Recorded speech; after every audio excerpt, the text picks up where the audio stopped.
నా తెలంగాణలోనా.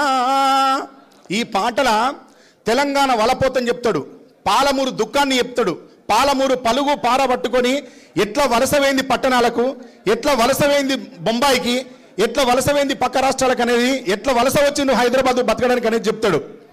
అట్లాంటి పాలమూరుకు సంబంధించిన ఒక హీరో ఉన్నాడు తెలుగు సినిమా పరిశ్రమలో. అన్న మీరు మాట్లాడద్దు ఇక్కడ మీద, ఎవరు మాట్లాడదు ప్లీజ్, ఇది చాలా విలువైన విషయం.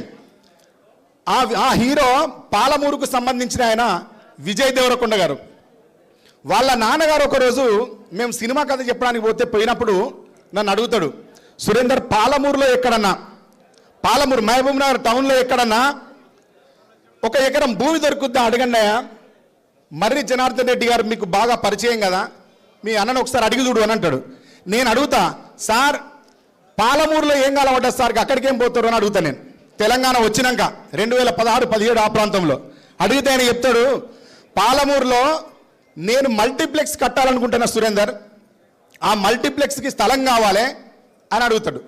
సార్ అక్కడ మల్టీప్లెక్స్ అయితే ఎవరు అవుతారు సార్, పాలమూరులో మీరు వరంగల్లో కట్టండి, కరీంనగర్లో కట్టండి, లేదా నల్గొండలో కట్టండి, ఖమ్మంలో కట్టండి, చూస్తారు. కానీ మహబూబ్నగర్లో ఎవరు ఉంటారు సార్, పలుగుపార పట్టుకుని అందరు పట్నం వస్తారు, అక్కడ ఉన్నోళ్ళంతా వలస పోతారు సార్, మీ డబ్బు నష్టపోతారు అని నేను అంటా.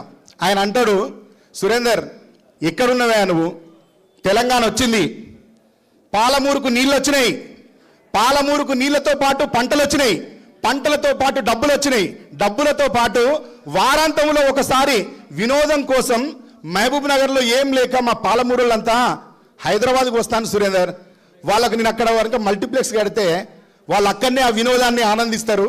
తెలంగాణలో పాలమూరు మారిపోయింది సురేందర్, నీళ్ళు వచ్చినాయి కేసీఆర్ సార్ వచ్చినాక అన్నాడు. మరి మనం అట్టనే ఉందామా? గట్టిగా చప్పట్లు కొట్టాలి కదా.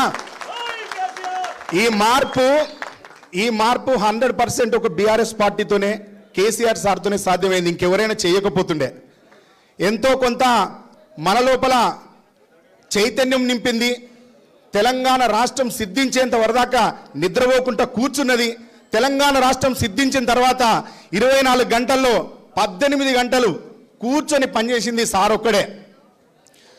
మొన్నటి ఎన్నికల్లో ఓట్లేసినప్పుడు చాలా మందిని తప్పుదోవ పట్టిస్తే తప్పుదో పోయి ఓటేసిన వాళ్ళు 2-3 నెలల్లో తెలంగాణ సమాజం అంతా బాధపడుతుంది తమ్మి అన్నాడు సార్ మాట్లాడుతున్నప్పుడు. ఓడిపోయినప్పుడు అందరం బాధపడి ఏడిస్తే ఫామ్ హౌస్కి పోయి ఏడ్చినప్పుడు ఏడ్చినాం సార్ దగ్గర. ఏడిస్తే సార్ అన్నాడు, తమ్మి మీరు ఏడవద్దు, కష్టపడ్డారు కాబట్టి పిల్లలకు దుఃఖం వస్తుంది అని 3 నెలల్లో తెలంగాణ సమాజం తిరిగి ఆత్మవిమర్శ చేసుకుంటుంది, ఎంత తప్పు చేసిందో తెలుసుకుంటుంది తమ్మి అన్నాడు. నిజంగానే సార్ అన్నట్టు తెలంగాణ సమాజం అంతా ఈరోజు తప్పు చేసి బాధపడుతుంది, ఎందుకు గెలిపించినావు అని. అట్లా బాధపడి రియలైజ్ అయ్యి తిరిగి రావడంలో అన్న ఆరూరు రమేష్ అన్న ముందుండడం, అది వరంగల్ జిల్లా నుంచి జరగడం మేమైతే నిజంగా హర్షిస్తున్నాం, సంతోషిస్తున్నాం.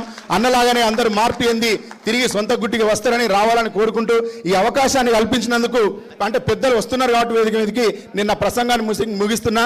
ధన్యవాదాలు. జై తెలంగాణ, జై కేసీఆర్, జై బీఆర్ఎస్. గట్టిగా చెప్పాలి, జై తెలంగాణ. థ్యాంక్ యూ అందరికీ.